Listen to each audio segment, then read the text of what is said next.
Maka anyọ na mpụ onye gburu m akwụ ole m akwụ akwụcha na anọcha agabegbu gbuo ya ote were nwayọ ọ ga-ajụ ya ịmakwasịdo ya na-akọ makwa mkpamkpa ga-akpa na Thursday na 15th and 16th this week. Agaje m isiokpo autonomous community ime ebe a na-akpọ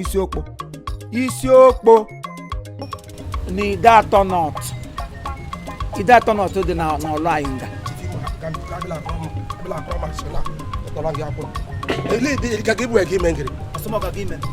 ọ bụ ihe dị otu ene magịda ma agawara na-agba nke na-eme ihe ọkwa ọnọdụ nwaanyị nwụrụ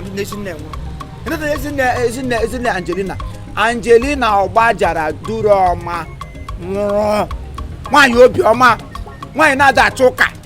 nwaanyị werele Chineke otu ejigirisi bere Kraịst mmiri epidokesi ya.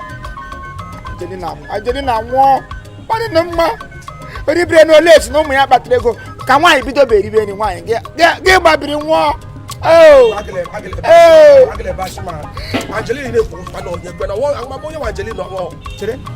Ihe a na-akwụ n'ala na-enobede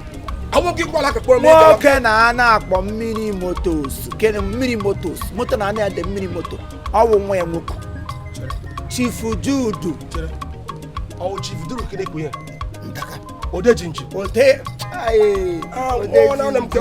ọnwa Onowu ọgba ya na-eti Onowu ka ọwụ mmiri motos ọga nwunye nwe n'onwe gọọ mma ya nwụrụ ihe ọ nne ya nwụrụ ihe nwaanyị na-ada eji nwa ya egwu nwa kwanụ da eji nne ya egwu mgbe Kraịst kwuru n'elu obe sị nwa tuku ya mọda tuku ya son ọ bụ ihe nwa mana nne ya nọ ọ bụ otu ihe mee ọ bụ nwa lekwe nne gị ọ lele ihe otu ka ha ọnwụ bụrụ Angelina nne m mmiri diwe yo mmiri ama moto so ihe anyị na-ekwu eziokwu ka mmiri motos ọ mma ya nwụrụ ihe sị na a ga-eli 15th ọnwa na uwe April uwe kipas ya isi ka onye ọbụla ga-amụ anya oke onye na-ahụ na anyị were mbibi bie na-ekwu ya teta 16 ya wechi a ga-ebuga ya na ya na Catholic Church nọ n'Okpoko ekwucha nye ụka olili ozu eburu wee gaa nga ala ya nwụ na famili ndị nga duru ọma gụa ka a ga-akpọpụzi ala ọcha si ya nne m were 6 feet go and rest bim njinji ga-eji Port Harcourt ga-alụpụ n'ụlọ no wonder ana m ege ndị uso n'ụkpọtụ na-asị ndị polo klọb ga-abịa ndị polo klọb agaghị agbaghara anyị fim ndị na Port Harcourt agaghị alụpụ n'ụlọ. High Chief Chinedu Mmadụ Buko Eze-Ani Ọfadazi-Ani ọ ga-awa ịga nga Chiko Group Ndanwa CEO of Chiko Group ọwụ ya ọwụ onye memụrụ na baptizim ọ bịacha nga ahụ esi orukwa naanị o leta nwunye m nwoke ele ahụ ya Chief Kenis Nnabara mkpumkpu na-ata ego na akpụrụ gị ime ọnụ mkpumkpu na-ata ego na akpụrụ ọsọ ọkpụrịkpọ mmadụ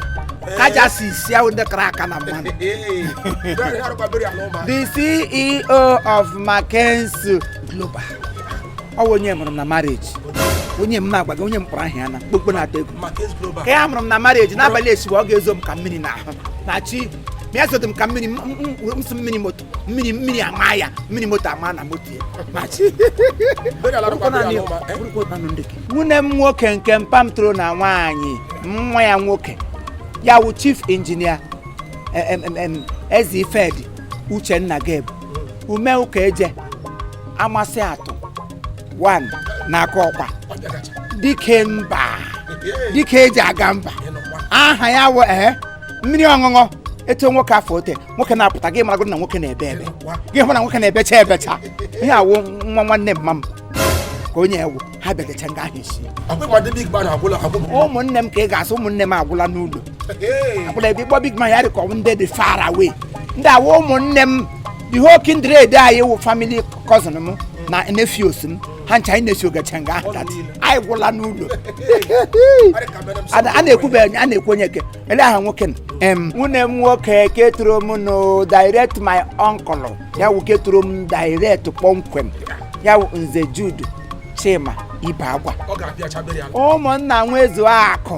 echi ụmụnna mepere ụlọ British gbara German ndị jiri ndị Prakọt hotel lụpụrụ n'ụlọ ego na-emeje hotel ego na-ala elu mgbe anyị bi na Lagos wa Alaba International mpe ya bi n'elu m anyị nwa bi beyond ya na danse mpe ya bi opse anyị nwa bi danse ha nọ n'elu hotel flush ala trin hotel ihe gịnị ya na paịpụ n'isi windo moto ya mee gbururu moto ya kafee nnọkwa n'ime ụlọ m na-etu ya nye nwunye m nyere ọ gawụla ije nwunye m ilu ha ala bọmbụ m na-efere ha aka ote bitin inweta na-esi ada mụ na ha awa otu ma hapụ adịatochu dapụta na maka iri esi iriri ego onye m na-agwa gị ihe ọwụọ nka na onwe ya obi n'igwe esi n'eluigwe ote gbara ya tọch ya pụta ote nwere ụmụnna nwezu akụ ọ sịrịkwa naanị enwe ụmụnna ya wote m na mgbe enwere m hopes aga m enwe ọ bụ ihe ọ zara n'aha ọ bụrụkwa naanị o chere na m akọla gị ele aha ya Chifu Chijioke Tasie nna m tasie n'obi ọnwụ na gbasara onye ọbụla tasiwe obi Chifu Chijioke Tasie akụ nna ya na nkwe the Lord Mayor mkpumkpu na-ata ego ahụ dị mkpa ahụ mgbodo ngwa imi nwoke Chineke werele ego te were ndụ ogologo were amamihe were pieces of mind ote gaji onye n'ime echi ọhụkwana m na nkwere na Stanford Hotel nọ na nkwere nga na nkwere ebe ka iyi makwa nwoke na were ego te ọma ahụ o werele ego te tapaji omi ya n'anya pịagide m ego n'isi isi agbaka ma agbara m ara 2 weeks tupu m nweta onwe m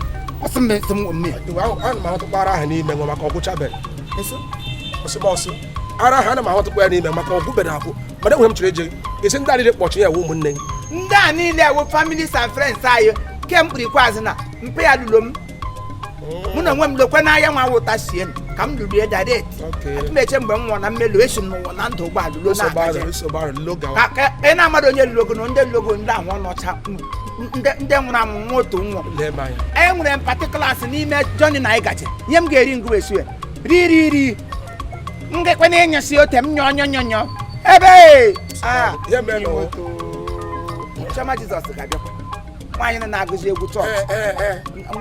ọgbọ ọgụ dị tait eji Jizọs bata n'ọgbọ ọgụ ọ ga-agba ịga ngwa sị ọ ga-eji uri kụgbuchi ajọ mmụọ na ajọ mmadụ otu iri ugbu a ekwugide mgbe ejila egwu chọọchị gụgbuo ogo nwanne m nkwụ ga-edekwule achọbụrụ m ịga mana ebe ịkpọchi aha ndị a niile aga m esoro ya aga maka chukwu m ga-aga ka m gbuo m onwe m ị ga-eso onye aga esogide gị aga ma echi ụzọ gara onwe m Chioma Jizọs gụọ na gị uri chọọchị m nsọ daa alụte ara apụkwụla gị aga ebukwule nne ha abịa ngwa ihe a mgbakọ ndị nsọ ịnọ na ndị ụmụnne m family brothers m jeje ngwa ugbo ikeliele ịma ndị awụ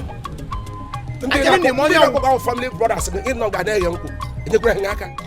ejebere m lanya n'azụ asị gị na adịghị enyere m aka enye ha enye n'ihe m uwe eri agọ ndị ote m shọ nọ na ya dịka iridi m ego ndị a spend gwere n'isi m eji anụta ụlọ elu kama ọ wee nye m ya m ra ya ọnụ ọkọwa ihe mere m eme ọbụdụ fọtụ agada ha nwụrụ m enye ha m enye nke ha ga-enye m nke ụgba m gaji hụ banyere ya gbuo m ka ụgba aga m eji ya awụ mmadụ ameghe ego ka nkwụ mgbe m ma ga-esi aga ahụ ọnụ apụọla m ka nga nkwado ozibere ala ama anọ ga amanye na-abịa maka chukwu m ga-abịakwa ọtịa mere ka m dịrị onwe m ịkpọcha ihe na-ekpọkpọkpọ ihe ga-abịa ọkpụkpọ mmadụ mefe oke m na redio everyday ndị polo from Port Harcourt ga-abịa na-ekpọ ihe niile kpọkọrọ gasị m agara m ga-aga efota machi n'ọba nonsens aga m aga ịkwadobere ala a ma eburu ụzọ abịa nwoke ozu nweri ngozu nwụrụ ịnụ n'aha ọkpụrịkpọ ndị mmadụ gị cha na onye ọbụla ha hụrụ ka ha na-enye ihe 15th n'abalị 16th D-Day m hụkwụgo nga ha gị bịa ngwa rie eni ha ma mechida agwọ bịa ngwa oteta ọgụsi ahụ mmanụ ga m n'ọdụ gị kpọgbo onye osi ka m hụkwụgo mmiri moto si ma onye ọwụ blanda food ebe ọla akụdoro m gị bute ụzọ sị gị na famili anyị nwere ihe ha na ngwa lagịrịgịrị ma ara agbadogolo egbe gị kpọm onye osi plastari na-adị ka fọmba te onye nyekwa mma ka ya na-ada ahụ nkọ azị gbagbuola onye ọgwụ azịkwala onye ọgwụ nkwuke isi ezi mmanụ nwụsịrị beriala a ga-aga ya ihe anyị ga-eri ka nka aga m eri bra